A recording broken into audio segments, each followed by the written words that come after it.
بسم اللہ الرحمن الرحیم الحمد للہ والصلاۃ علی اہلھا ما بعد۔ سوشل میڈیا کا زمانہ ہے، الیکٹرانک میڈیا کا زمانہ ہے، بہت سے نوجوان کچھ نہ کچھ دیکھتے رہتے ہیں، تو مجھے اس کا بہت کڑوا تجربہ ہوا کہ کئی نوجوانوں نے یہ سوال کیا کہ شیعہ لوگ یہ کہتے ہیں کہ حضرت سیدنا علی مرتضیٰ رضی اللہ تعالیٰ عنہ کو نبی پاک صلی اللہ تعالیٰ علیہ وسلم نے حج سے واپسی کے موقع پر 18 ذوالحجہ کو اپنا نائب بنا دیا تھا اور پوری امت کا سرپرست بنا دیا تھا۔ دوسرے لفظوں میں یہ کہیے کہ امیر المؤمنین بنا دیا تھا، اور یہ جملہ بھی کہا تھا من کنت مولاہ فعلی مولاہ۔ یہ شیعہ اس کا ترجمہ یہ کرتے ہیں کہ جس کا میں سرپرست ہوں علی اس کا سرپرست ہے۔ وہ یہ کہہ رہے ہیں شیعہ حضرات ایسے نوجوانوں سے جو ان کے ساتھ جڑے ہوئے گروپ میں ہوتے ہیں کہ دیکھو حضرت نبی پاک صلی اللہ تعالیٰ علیہ وسلم نے اپنی حیاتی میں حضرت سیدنا علی مرتضیٰ رضی اللہ تعالیٰ عنہ کو اپنا نائب اور پوری امت کا امیر المؤمنین بنا دیا تھا، لیکن آپ کے علماء نے اس کو چھپا دیا ہے۔ اب کیا ہے اس کا جواب کیا ہے؟ سب سے پہلے تو میں اپنے ان نوجوان بھائیوں سے یہ کہتا ہوں کہ شیعوں سے یہ پوچھے کہ اگر حضرت علی رضی اللہ تعالیٰ عنہ کو اپنا جانشین مقرر کرنا تھا، امیر المؤمنین بنانا تھا، تو اس کے لیے سب سے بہترین جگہ اور بہترین موقع کیا ہو سکتا تھا؟ حج کا موقع ہو سکتا تھا۔ حج کے موقع پر لاکھوں کی تعداد میں لوگ موجود تھے، اس موقع پر نبی پاک صلی اللہ تعالیٰ علیہ وسلم لوگوں کے سامنے لاتے اس بات کو، لیکن نبی پاک صلی اللہ تعالیٰ علیہ وسلم نے اس موقع پر یہ جملہ ارشاد نہیں فرمایا۔ کیا بات ہے کہ حج سے آپ روانہ ہوئے اور مدینہ منورہ کے راستے میں ایک جگہ پڑتی ہے خم، وہاں آ کر نبی پاک صلی اللہ تعالیٰ علیہ وسلم کو یہ جملہ کہنا پڑا، اور خود شیعہ کہتے کہ اس وقت بہت کم لوگ تھے، 40,000 کی تعداد تھی، باقی لوگ ادھر ادھر منتشر ہو گئے تھے۔ تو نبی پاک صلی اللہ تعالیٰ علیہ وسلم نے اتنا اہم کام تمام لوگوں کے سامنے کیوں نہیں کیا؟ اس کا جواب دیجیے۔ اگر شیعہ ہم سے پوچھتے ہیں تو ہم جواب دینے کے لیے تیار ہیں کہ کیا ضرورت پیش آئی اچانک یہاں درمیان میں اس طرح خطبہ دینے کی اور اس طرح کی بات کرنے کی؟ جواب یہ ہے، تمام تاریخ کی کتابوں میں موجود ہے کہ حضرت سیدنا علی مرتضیٰ رضی اللہ تعالیٰ عنہ کو نبی پاک صلی اللہ تعالیٰ علیہ وسلم نے یمن بھیجا تھا۔ یمن کا مال غنیمت لے کر جب حضرت علی مرتضیٰ رضی اللہ تعالیٰ عنہ آئے تو حضرت علی رضی اللہ تعالیٰ عنہ نے اس مال غنیمت کے اندر سے کوئی چیز اپنے استعمال کے لیے لے لی تھی، تو کچھ لوگوں کو یہ غلط فہمی ہوئی کہ حضرت علی رضی اللہ تعالیٰ عنہ نے بغیر اجازت کے وہ چیز استعمال کی ہے، جبکہ حضرت نبی پاک صلی اللہ تعالیٰ علیہ وسلم نے ان کو اجازت دے رکھی تھی۔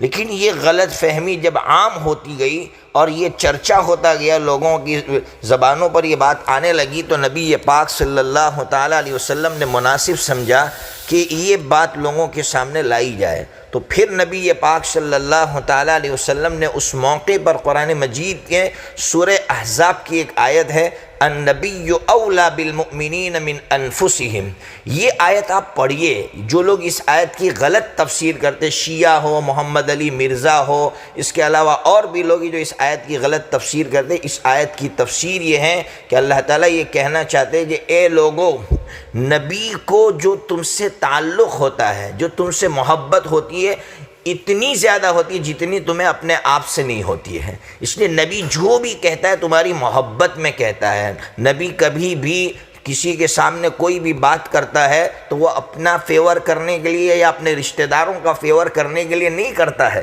اس لیے یہ آیت پڑھی کہ میں علی کا فیور کرنے کے لیے بات تم سے نہیں کہہ رہا ہوں۔ پھر حضور نے فرمایا کہ اے لوگو، اگر تم مجھ سے محبت کرتے ہو تو تم علی سے بھی محبت کرو۔ آپ کہیں گے آپ نے محبت کا ترجمہ کیا مولا کا، میں قربان جاؤ، نبی پاک صلی اللہ تعالیٰ علیہ وسلم نے اس کے بعد دعا مانگی۔ کیا دعا مانگی؟ اللہم والی من والاہ وعادی من عاداہ۔ شیعہ برادری اس کا ترجمہ خود کرتی ہے کہ اللہ جو علی کو دوست رکھے تو اس کو دوست رکھ، جو علی سے دشمنی رکھے تو اس سے دشمنی رکھ۔ اس سے سمجھ میں آ رہا ہے کہ یہاں جو ہے امت کا سرپرست بنانا یا امیر المؤمنین بنانے کا کوئی موقع ہی نہیں ہے، یہاں موقع لوگوں کی غلط فہمی دور کرنے کا ہے، اور حضرت علی رضی اللہ تعالیٰ عنہ کے تعلق سے لوگوں کے اندر جو غلط فہمیاں پیدا ہو گئی تھی اس کو نکالنے کا موقع تھا۔ پھر ایک اور بات، میں شیعہ لوگوں سے ایک سوال ہمیشہ کرتا ہوں اگر ہم سے ملتے ہیں تو، کہ بھئی یہ جملہ کس نے سنا تھا؟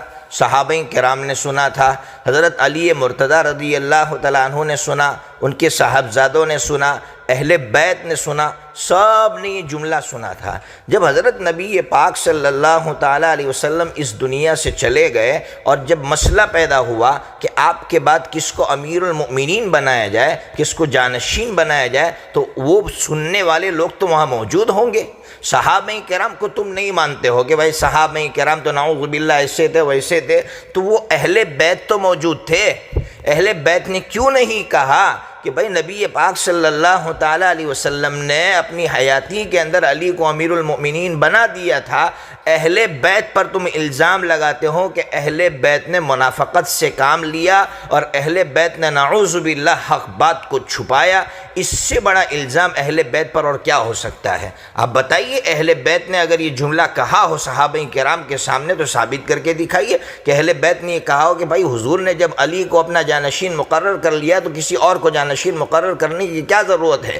ایک دلیل لا کر بتاؤ کہ اہل بیت نے یہ جملہ کہا ہو۔